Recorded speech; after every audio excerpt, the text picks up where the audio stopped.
तो हम लोग क्या पढ़े हैं, स्टोइचियोमेट्रिक डिफेक्ट्स पढ़ लिए ना। हम लोग पढ़ लिए आज। तो आज हम लोग पढ़ेंगे नॉन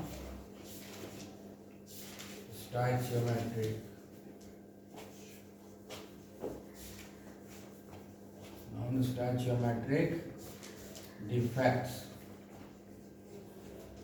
ठीक है। तो नॉन स्टोइचियोमेट्रिक डिफेक्ट्स जो दो तरह का होता है। पहला होता है metal excess defect. Metal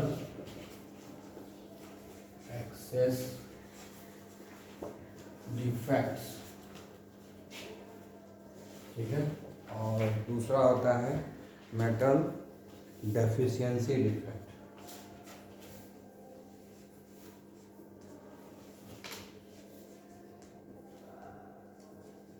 deficiency defects, ठीक है। इसको हम लोग नॉन स्टोइचियोमेट्रिक डिफेक्ट्स इसलिए बोलते हैं क्योंकि इसमें डिफेक्ट्स आने के बाद जो स्टोइचियोमेट्रिक रेशियो होता है वो डिस्टर्ब हो जाता है। जो मॉलिक्यूलर फार्मूला में जो कॉन्स्टिट्यूएंट एटम है जिससे कि वो बना होता है, उसका जो एक फिक्स्ड रेशियो होता है लॉ ऑफ फिक्स्ड प्रोपोर्शन के हिसाब से, वो रेशियो में चेंज आ जाता है, थोड़ा सा चेंज आता है ना, स्लाइड चेंज होता है वो, मतलब वो रेशियो नहीं रहता है, जिसके कारण ये हो गया नॉन स्टोइचियोमेट्रिक डिफेक्ट्स। ठीक है, आया समझ में। तो पहला डिफेक्ट्स जो आ रहा है वो है मेटल एक्सेस डिफेक्ट्स। अब ये जो मेटल एक्सेस डिफेक्ट्स है ये दो तरीके से आता है। मेटल एक्सेस डिफेक्ट्स दो तरीके से आता है, समझ गए। पहला आता है metal excess defect due to anionic vacancy. Metal excess defects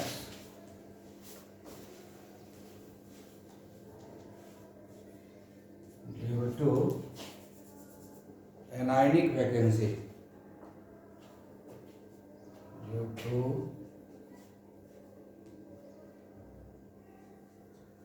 anionic vacancy. ठीक है। इसमें क्या होता है कि जैसे हम लोग कोई क्रिस्टल लेते हैं, जैसे मान लो कि हमने सोडियम क्लोराइड ले लिया है, तो ये सोडियम है, तो इसको क्लोराइड आयन कवर करेगा। ठीक है। फिर यहाँ सोडियम आयन रहेगा, यहाँ भी सोडियम आयन रहेगा, sodium ion, chloride ion, sodium ion, यहाँ भी सोडियम आयन। ठीक है, chloride ion, sodium ion, chloride ion, chloride ion, sodium ion. ठीक है। ये जो है नॉर्मल जो है ये आइडियल स्ट्रक्चर है। बताया था 0 डिग्री से -273 डिग्री सेल्सियस पर ये आइडियल क्रिस्टल होगा। तो मेटल एक्सेस डिफेक्ट जो है दो तरह होता है, ये लाया जाता है, बनाते समय हम लोग इसको मेटल एक्सेस डिफेक्ट कर सकते हैं ड्यू टू एनायनिक वैकेंसी। अब इसमें हमको करना कुछ नहीं है। सोडियम क्लोराइड का जो एक क्रिस्टल है इसको हम हीट कर देंगे सोडियम के साथ, इसको हीट करेंगे सोडियम के साथ, हीट विथ सोडियम। ठीक है। जब हम हीट करेंगे सोडियम के साथ, ठीक है, तो क्या करेगा ये, मान लो ये जो क्लोराइड आयन है ना, इसको ये खींच लेगा। जैसे ही हीट करेंगे ये सब का मूवमेंट बढ़ेगा, सब लूजली बाउंड हो जाएगा। ठीक है, सब इधर उधर भागना चाहेगा। तो ये सोडियम, इधर जो सोडियम है ना वो भी सोडियम आयन में कन्वर्ट हो जाएगा। जब हीट करेंगे तो इसमें भी चेंज आएगा। ये सरफेस के ऊपर यहाँ सोडियम रख दिए, सरफेस के ऊपर सोडियम हम रख दिए, तो सोडियम जैसे हम यहाँ रखेंगे और हीट करेंगे दोनों गर्म होगा। तो सोडियम क्या हो जाएगा, ये जो सोडियम यहाँ रखेंगे ना, ये सोडियम आयन में कन्वर्ट हो जाएगा, ठीक है। और यहाँ से क्लोराइड आयन को खींच लेगा, तो बन गया सोडियम क्लोराइड, ठीक है। ये जगह खाली हो गया, एनायनिक वैकेंसी हो गया ना, एनायनिक वैकेंसी हो गया। ये जो लॉस हुआ ये एक इलेक्ट्रॉन वो यहां आ गया, ठीक है। रेशियो बदल गया, पहले क्या था 6:6 रेशियो था ना, अब यहां पर तो सोडियम आयन एक बढ़ गया, 1+X हो गया ना। पहले यहाँ NaCl का क्या था 1:1 रेशियो, पहले क्या था NaCl में रेशियो क्या था 1:1 ना। अब सोडियम तो बढ़ गया, मान लो कि X बढ़ गया, लेकिन वो तो यही रह गया। X इसलिए दिया कि हमको मालूम नहीं कितना सोडियम हम यहाँ रखे हैं, हम एक दिखा रहे हैं, है ना। सोडियम का 1 मोल रखे, 2 मोल रखे, कितना रखे, जितना आ गया पिंच, जितना आ गया इस उंगली के बीच में वो रख दिया यहाँ, समझिए। ज़्यादा थोड़ी है, थोड़ा सा, जितना आ जाए इसमें उतना ही उठा के रख देंगे और हीट कर देंगे। कितना है मालूम नहीं है, तो बाद में एक्सपेरिमेंट करने के बाद पता चलेगा ना। हाँ, तो मान लिए कि उसमें से सोडियम जो है X दिए हुए हैं, तो X सोडियम दिए हैं तो X सोडियम आयन बनेगा, तो बढ़ गया ना सोडियम आयन, X से बढ़ गया। क्लोराइड आयन तो उतना ही है, जितना पहले था उतना ही है, जितना पहले था उतना ही है, तो हम बढ़ाए नहीं है क्योंकि हम सोडियम को ऐड किए हैं, क्लोरीन तो ऐड किए नहीं। तो क्या हो गया कि यहाँ पर एनायनिक वैकेंसी हुआ, एनायन तो भाग गया यहाँ से, यहाँ पर सिर्फ कौन है इलेक्ट्रॉन है, वो भी उस क्लोराइड का है एनायन, क्लोराइड का है, ये इलेक्ट्रॉन नहीं है। ये कौन सा इलेक्ट्रॉन है, ये जो सोडियम लॉस किया था और सोडियम आयन में कन्वर्ट हुआ, सोडियम से सोडियम आयन में जो कन्वर्ट हुआ ना वो यहाँ आया। तो ऐसा ऐसा मान लो 2 सोडियम आयन बना तो 2 जगह वैकेंसी क्रिएट कर देगा, 3 सोडियम आयन बना तो 3 जगह वैकेंसी क्रिएट कर देगा, ठीक है। 4 सोडियम आयन बना है तो 4 वैकेंसी क्रिएट करेगा एनायनिक का, 4 एनायन का वैकेंसी कर देगा। अब एक दिखाया तुमको वैकेंसी, तो ये आ गया कि नहीं। इसके चलते सोडियम क्लोराइड कैसा होता है, कलरलेस होता है। और जब हम सोडियम वेपर के साथ गर्म करते हैं, सोडियम तो सब्लिमेट करेगा जैसे ही गर्म करते हैं, तो सोडियम वेपर के साथ गर्म करने के बाद इसका कलर बदल जाता है, समझ गया, आया बात समझ में। हाँ, इसका कलर जो है देखो दिया है, क्या दिया है, येलो शायद होना चाहिए,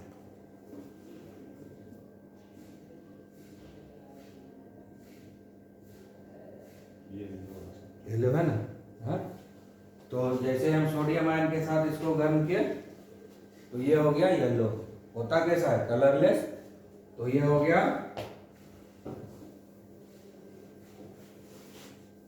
कलरलेस टू येलो, ठीक है। ये कलर होने का कारण यही है, ये जो इलेक्ट्रॉन है यहाँ जो फ्री इलेक्ट्रॉन है ये जंप करेगा, एनर्जी मिलेगा तो विजिबल रेंज से एनर्जी एब्जॉर्ब करता है, और फिर जब वापस आएगा अपनी जगह पर तो विजिबल रेंज में ही एनर्जी को रिलीज करेगा, तो वो येलो है। विजिबल रेंज से एनर्जी को एब्जॉर्ब और रिलीज कर रहा है, इसीलिए इसको हम लोग बोलते हैं कि येलो हो गया, ठीक है ना। तो ये इलेक्ट्रॉन पे चलता है, इसके चलते कंडक्टिविटी भी हो गया। सोडियम क्लोराइड क्रिस्टलन क्या होता है, कोई भी आयनिक कंपाउंड जो होता है बैड कंडक्टर होता है, जब उसको मोल्टन फॉर्म में लाते हैं तब कंडक्टर होता है ना। लेकिन अब तो सोडियम क्लोराइड ये गुड कंडक्टर हो गया, क्यों, क्योंकि इसमें पॉइंट डिफेक्ट्स लिया है। इसमें क्या लिया है, पॉइंट डिफेक्ट्स। पॉइंट डिफेक्ट्स होने के चलते नमक भी गुड कंडक्टर हो गया। अगर एक भी वैकेंसी क्रिएट हो गया ये तो इलेक्ट्रॉन का मूवमेंट शुरू हो जाएगा ना इसका। जैसे ही इसको हम इलेक्ट्रिक फील्ड में अप्लाइड रखेंगे इस इलेक्ट्रॉन का मूवमेंट शुरू होगा, तो गुड कंडक्टर ऑफ इलेक्ट्रिसिटी हुआ कि नहीं? हाँ, ये हो गया सेमी कंडक्टर। मतलब वैसा कंडक्टर नहीं बनेगा जैसा कॉपर वायर है, एल्यूमिनियम वायर है। ये है सेमी कंडक्टर। क्योंकि इलेक्ट्रॉन के चलते कंडक्टिविटी हो रहा है, तो इलेक्ट्रॉन का मूवमेंट हो रहा है, इसलिए इसको बोलते हैं N type of semi conductor. पढ़े हो ना फिजिक्स में, P type semi conductor, N type semi conductor. हाँ, तो ये क्या हुआ? एन टाइप सेमी कंडक्टर होगा। अब ये सोडियम क्लोराइड नमक जो है कॉमन सॉल्ट, ये क्या बन गया? N type semi conductor. तो अब देखो यहाँ पर फायदा बुझाया डिफेक्ट्स में।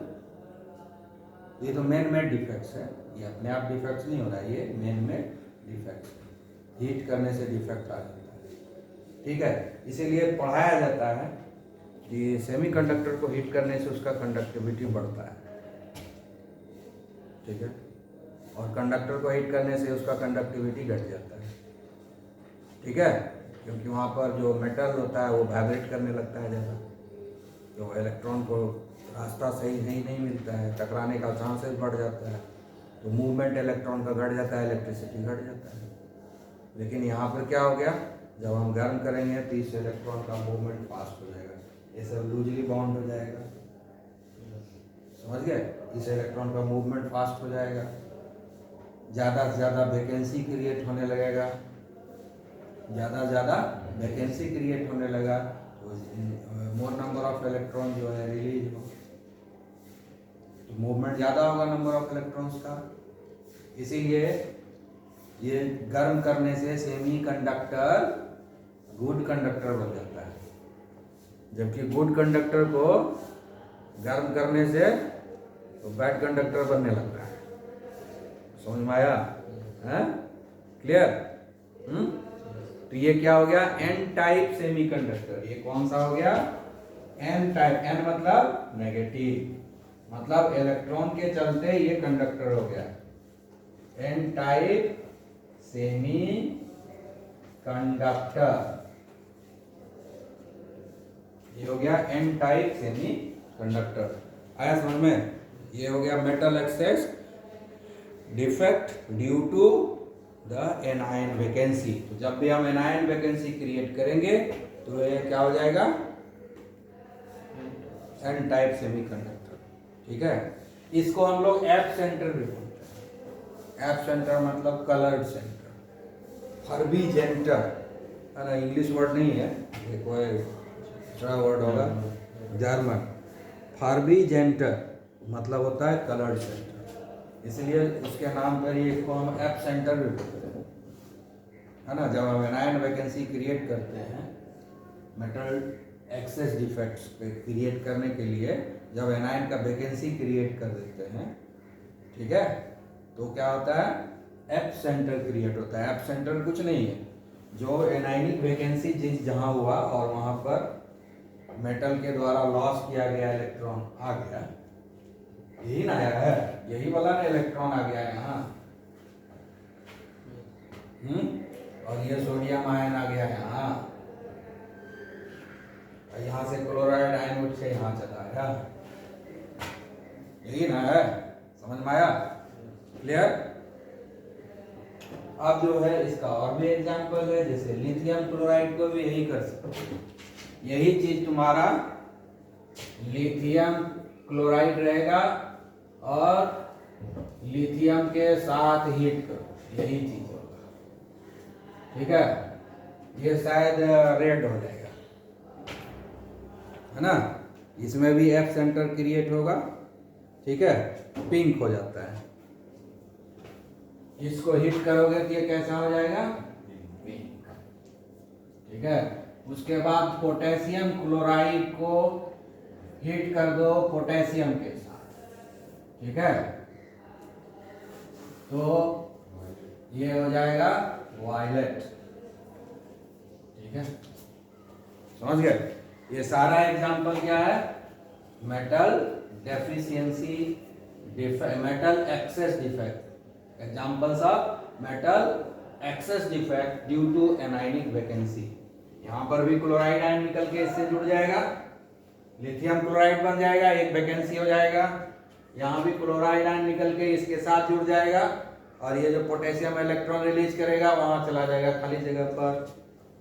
वो जगह पर कोई मेटल नॉन मेटल नहीं है, वहां पर सिर्फ और सिर्फ इलेक्ट्रॉन रह जाता है, जिसको हम लोग एफ सेंटर बोलते हैं, फर्मी-जेंटर सेंटर बोलते हैं, कलर्ड सेंटर, और सब गुड कंडक्टर हो जाएगा, है ना। आयनिक कंपाउंड बैड कंडक्टर होता है ना इलेक्ट्रिसिटी का, लेकिन हम उसको मेटल एक्सेस डिफेक्ट्स ला करके उसको हम गुड कंडक्टर बना सकते हैं। गुड कंडक्टर नहीं तो सेमी कंडक्टर तो बना ही सकते हैं ना, ठीक है। जितना ज़्यादा वैकेंसी क्रिएट करेंगे उतना अच्छा वो कंडक्टर बनेगा। तो चूंकि इसमें इलेक्ट्रॉन के चलते मूवमेंट हो रहा है, इलेक्ट्रॉन के चलते इलेक्ट्रिसिटी प्रोड्यूस हो रहा है, इसलिए इसको हम लोग बोलते हैं N type semi conductor. N मतलब नेगेटिव। आ गया समझ में? क्लियर?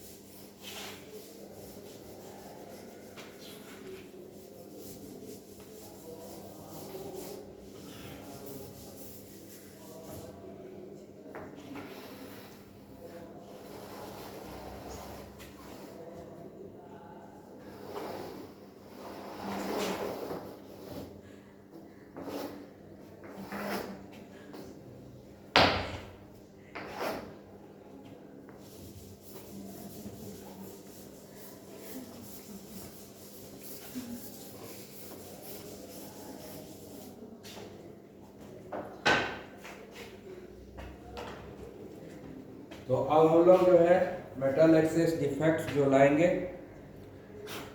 इंटरस्टिशियल कैटायन के चलते, ठीक है। सेकंड हो जाएगा metal excess defect due to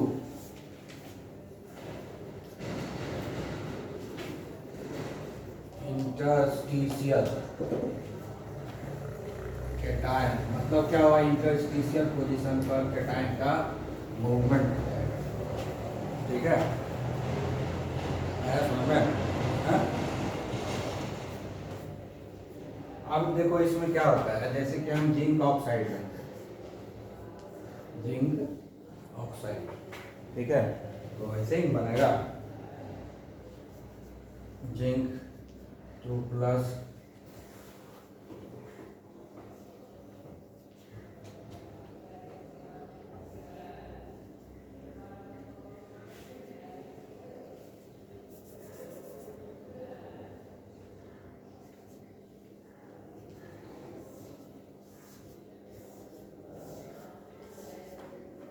ठीक है। Zn 2+,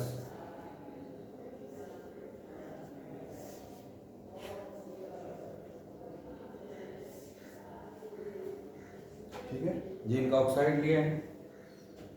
तो अब जो है ZnO, इसको हम सिंपली हीट करेंगे। ये जो क्रिस्टल को हम हीट करेंगे, ज्यादा हीट नहीं करेंगे, हल्का सा हीट करेंगे। ज्यादा हीट करेंगे तब तो पूरा क्रिस्टल बर्बाद हो जाएगा। समझ गए? हाँ, आई बात समझ में?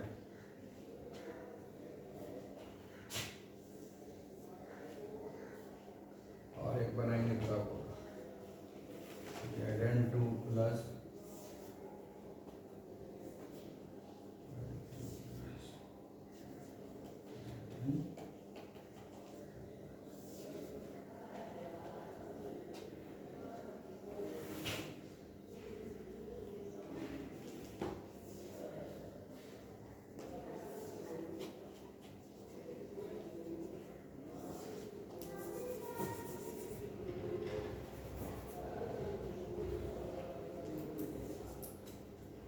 ये क्रिस्टल बन गया है, समझ गए।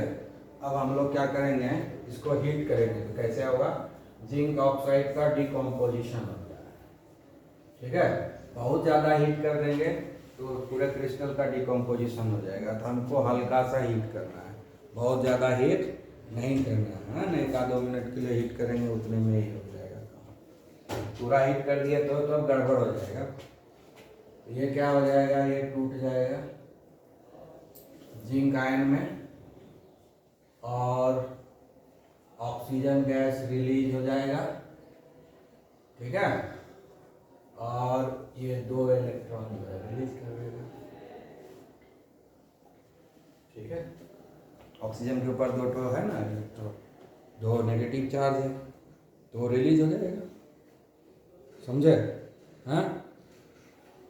अब क्या हो गया कि इसमें कोई भी 2 हट जाएगा ये दोनों, और अगल बगल जो है चला जाएगा, जिंक आयन भी हट जाएगा, ये भी हट जाएगा, तो डिस्टर्ब हो जाएगा, रीअरेंज होगा। और फिर यहाँ पर मान लो कि यहाँ आ गया एक तरफ Zn2+, और इस इंटरफेस साइज में आ गया, ये ऑक्सीजन तो रिलीज हो गया और यहाँ पर 2 इलेक्ट्रॉन इंटरस्टिशियल साइट्स पे आ गया, समझिए। ये इंटरस्टिशियल साइट देखने में यहाँ देते हैं,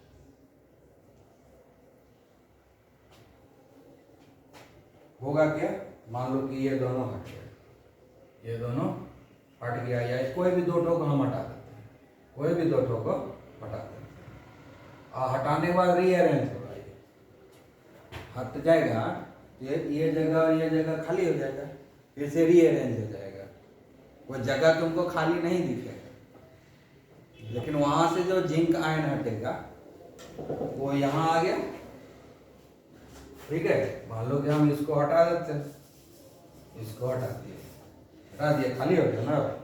अब ये रीअरेंज होगा, ये भर जाएगा, लगेगा कि कुछ नहीं होता है, समझ गया ना।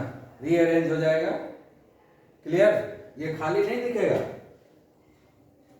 आई बात समझ में, क्लियर। ये खाली नहीं रहेगा, ये अगल बगल वाला इसको भर देगा, मतलब ये पोजीशन छोड़ के यहाँ आ जाएगा, ये आ जाएगा यहाँ, ये आ जाएगा यहाँ, रीअरेंज हो जाएगा, मतलब फिर से अपने आप को ये क्रिस्टल रीअरेंज कर लेगा अगल बगल से, खाली जगह कुछ नहीं दिखेगा इसमें, ठीक है। और ना कोई चीज बाहर नहीं निकला है इसमें, देख रहे हो ना, बाहर केटायन नहीं निकला है, कौन निकला है, एनायन निकला, ऑक्सीजन निकल गया, ऑक्सीजन जिंक, ये जो है यहाँ से ऑक्सीजन जो था ऑक्साइड आयन वो निकल गया, और जिंक आयन आ जाएगा यहाँ पर, ये ऑक्साइड आयन यहाँ आ जाएगा, फिर ये रीअरेंज हो जाएगा, सब आपस में रीअरेंज हो जाएगा, खाली कुछ नहीं दिखेगा। तो जो जिंक आयन है ये तो हेवी होता है, नहीं निकलेगा, ये इंटरस्टिशियल साइट में मूव कर गया, यही बोलता है इंटरस्टिशियल कैटायन, यही ना इंटरस्टिशियल कैटायन, ये इंटरस्टिशियल साइट में आ गया, ठीक है। ये इंटरस्टिशियल साइट में जिंक आयन आ गया, मतलब वॉइड में आ गया, अब ये ऑक्टाहेड्रल वॉइड हो, टेट्राहेड्रल वॉइड हो, कुछ भी हो सकता है, वहां वो आ गया, लेकिन ऑक्सीजन तो ऑक्सीजन गैस बन के निकल गया, ऑक्सीजन जो है गैस बन के निकल गया, और इलेक्ट्रॉन को वहीं छोड़ गया, इलेक्ट्रॉन को वहीं छोड़ गया, तो इलेक्ट्रॉन क्या किया, उसके बगल वाला इंटरस्टिशियल साइट में अरेंज हो गया। इलेक्ट्रॉन जो ऑक्सीजन छोड़ कर गया, ऑक्सीजन चला गया एटमॉस्फेयर में, जिंक ऑक्साइड से ऑक्सीजन निकल करके चला गया एटमॉस्फेयर में, लेकिन अपने इलेक्ट्रॉन को यहीं छोड़ के गया, जैसे है आदमी मरेगा सारा प्रॉपर्टी यहीं छोड़ के जाएगा, लेकिन कुछ नहीं रहेगा, समझ गया ना। तो वैसे ही ऑक्सीजन मर गया, उसका कमाई इलेक्ट्रॉन रह गया यहीं, तो उसको कहीं कहीं रखना पड़ेगा, तो कहाँ रख दिया, यहाँ बगल वाला इंटरस्टिशियल साइट्स में, जहां पर जिंक आयन गया था ना उसके बगल वाला इंटरस्टिशियल साइट्स में। तो इसका देखो कि यहाँ पर इसका जो इसका पॉजिटिव चार्ज और नेगेटिव चार्ज तो बराबर रह गया, इसलिए न्यूट्रलिटी पे कोई फर्क नहीं पड़ा। इसके पहले भी जो पढ़े थे उसमें भी न्यूट्रलिटी पे कोई फर्क नहीं पड़ा था, लेकिन स्टोइचियोमेट्रिक डेफिशिएंसी आ गया था, दिक्कत आ गया था ना, स्टोइचियोमेट्रिक रेशियो डिस्टर्ब हो गया था। अब यहाँ पर देखो जिंक आयन तो उतना ही है, लेकिन ऑक्सीजन का तो घट गया, तो अब क्या हो जाएगा, पहले क्या था 1:1 था, था ना, जिंक और ऑक्सीजन का। अब नया क्या हो जाएगा, जिंक तो 1 ही रहेगा ना, और ये 1 माइनस एक्स हो जाएगा। ऑक्सीजन ना घटा, हाँ ऑक्सीजन ना घटा, ऑक्सीजन घट गया ना। अब रेशियो क्या हो गया, 1:1 माइनस एक्स। एक्स वेरिएबल दिए हैं, कितना घटा हम प्रैक्टिकली देखेंगे तभी ना बताएंगे। अज्यूम कर लिया कितना घट गया, ऑक्सीजन निकल गया तो घटा ना ऑक्सीजन। जिंक तो उतना ही रहा, जिंक जितना था पहले उतना ही रहा, लेकिन ऑक्सीजन तो घट गया। तो ऑक्सीजन को पहले कितना था, 1 था रेशियो में, अब 1 से कम हो गया, इसीलिए हम माइनस कर दिए कुछ। समझ में आ गया। तो ये डिफेक्ट्स होने के बाद रेशियो हो गया 1:1 माइनस एक्स। डिफेक्ट से पहले रेशियो था 1:1। समझ गए। अब यहां भी तो ये इलेक्ट्रॉन है, इसका मूवमेंट करा सकते हैं। समझ गए। तो ये भी एन टाइप ऑफ सेमीकंडक्टर हो गया, क्योंकि यहां भी हमको फ्री इलेक्ट्रॉन मिल गया। इस इलेक्ट्रॉन को मूव करा सकते हैं हम ना इधर उधर, तो एन टाइप ऑफ सेमीकंडक्टर बन गया ना ये।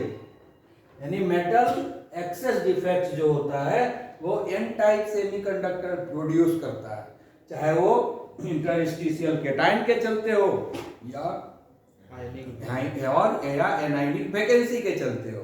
दो तरह से हम लोग जो है मेटल एक्सेस डिफेक्ट प्रोड्यूस करते हैं, एक इंटरस्टिशियल कैटायन के चलते और दूसरा एनायनिक वैकेंसी के चलते। इसके पहले एनायनिक वैकेंसी बताए और अभी हम बता रहे हैं इंटरस्टिशियल कैटायन के चलते। इंटरस्टिशियल कैटायन कोई बाहर से नहीं आया, जब कैटायनिक वैकेंसी एनायनिक वैकेंसी कराया तो एक जो है कैटायन को लेके आए बाहर से, बाहर से जो कैटायन को लेके आया तो एनायन को लेके हट गया वो, तो वो जगह खाली हो गया। जो जगह खाली है वहां पर इलेक्ट्रॉन जा चला गया, तो वहां पर एनायन का वैकेंसी क्रिएट कराया।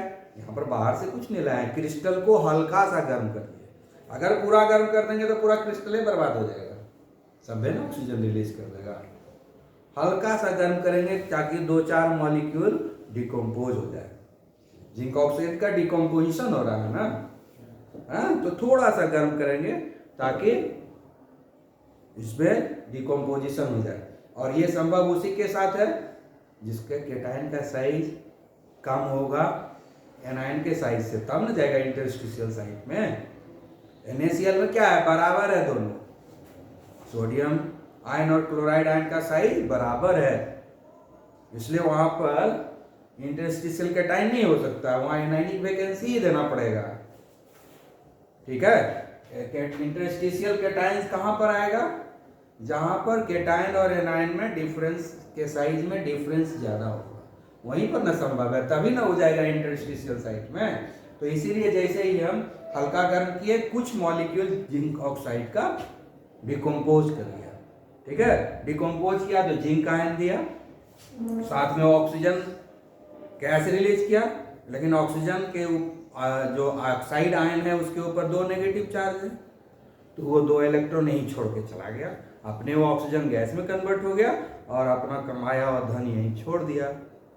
ठीक है, तो उसको हम यहाँ रख दिए और जो जिंक आयन प्रोड्यूस हुआ वो यहाँ आ गया। ठीक है, तो जिंक आयन क्या हुआ, यहाँ से यहाँ शिफ्ट हो गया और ऑक्साइड आयन ऑक्सीजन में बदल के गायब हो गया, लेकिन इलेक्ट्रॉन यहीं छोड़ गया, तो उसको हम इसके बगल वाले में ही अरेंज कर दिए, तो न्यूट्रलिटी मेंटेन हो गया। लेकिन स्टोइचियोमेट्रिक रेशियो जो है वो डिस्टर्ब हो गया। पहले 1:1 था रेशियो, अब हो गया 1:1 माइनस एक्स। समझ में आ गया, क्लियर। और यहाँ पर फ्री इलेक्ट्रॉन है तो N type of semi conductor हुआ। ठीक है, समझ में आ गया, क्लियर, ठीक है ना। और क्योंकि यहाँ पर इलेक्ट्रॉन फ्री है तो इसमें भी कुछ ना कुछ कलर देगा। इसका क्या कलर होता है, जिंक ऑक्साइड का कोई कलर होता है, येलो है। ठीक है, हाँ पहले कलरलेस है, ये हो गया येलो, कलरलेस से क्या हो गया येलो। जहां पर भी फ्री इलेक्ट्रॉन मिलेगा कलर तो वहां होना ही, क्योंकि फ्री इलेक्ट्रॉन रहेगा तो उसका तो जंप होगा ही ना, वो तो जंप करेगा, एनर्जी एब्जॉर्ब करेगा। तो और फिर जब नॉर्मल सिचुएशन आएगा तो फिर जो एक्सेस एनर्जी एब्जॉर्ब किया था वो रिलीज कर देगा, जैसे रिलीज करेगा तो उसको कलर दिखेगा। तो इसलिए तो जिसमें इस तरह का केस आएगा, फ्री इलेक्ट्रॉन तुमको मिल जाएगा तो वहाँ कलर आना है, बस ये याद रखना है कि किस रेंज में वो एनर्जी एब्जॉर्ब किया और क्या कलर आया, वो तुमको याद रखना पड़ेगा। ठीक है ना, आई बात समझ में? क्योंकि हर इलेक्ट्रॉन का जो एनर्जी है वो तो डिफरेंट है और कितना एब्जॉर्ब करता है, क्योंकि वो डिपेंड करता है क्रिस्टल के ऊपर। ठीक है, क्लियर, अंडरस्टूड दिस? चलो।